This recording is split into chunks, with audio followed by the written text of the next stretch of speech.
જય શ્રી કૃષ્ણ અને જય દ્વારકાધીશ। સ્વાગત છે તમારું JR કિચનમાં। આજે આપણે બનાવીશું સોફ્ટ સુખડી। સુખડી બનાવવા માટે આપણે આ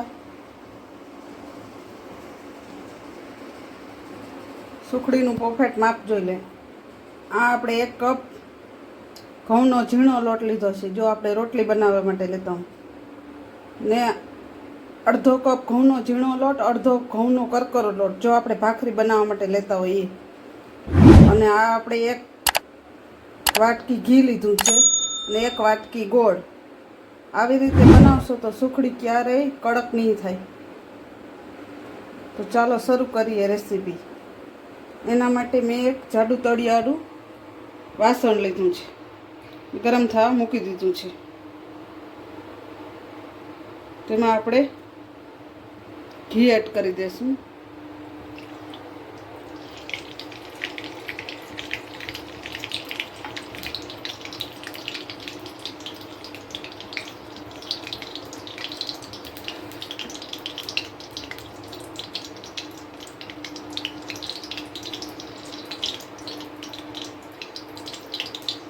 હવે આપણે લોટ એડ કરી દઈએ।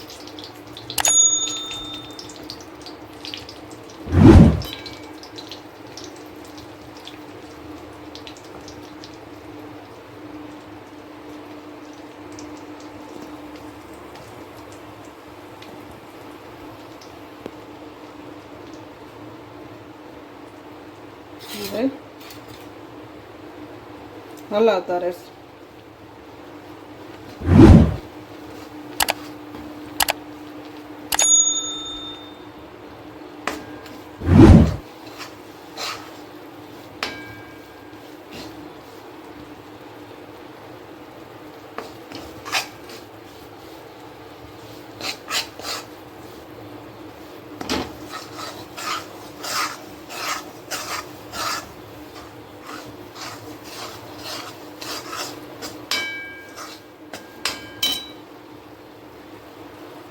આવી જ રીતે આપણે લોટને શેકી લેશું।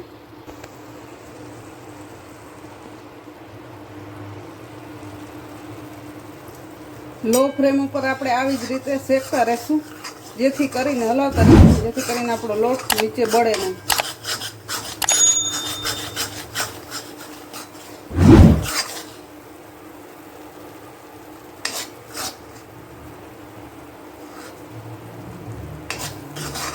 જ્યાં સુધી લોટ કલર ના બદલે ત્યાં સુધી આપણે શેકી લઈશું।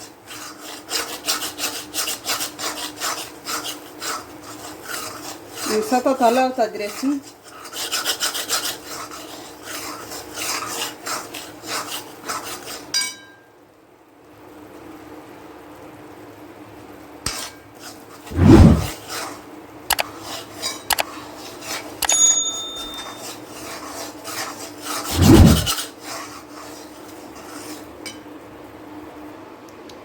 લોટ આપણો સરસ શેકાઈ ગયો છે અને કલર પણ બદલાઈ ગયો છે। તો હવે આપણે તેને નીચે ઉતારી લઈએ।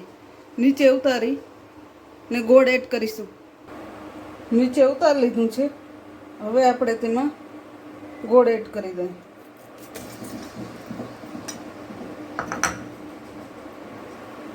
અને પછી હલાવતા રહી અને ગોળને મિક્સ કરી લઈએ। આપણો ગોળ સરસ મિક્સ થઈ ગયો છે અને ગરમ હોય ત્યારે જ ગોળ એમાં એડ કરી દેવાનો, નકર એમાં ભળશે નહીં। હવે આપણે એને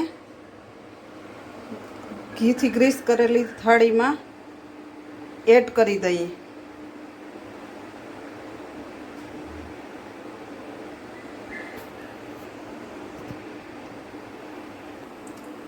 સુખડી આપણી તૈયાર થઈ ગઈ છે અને એને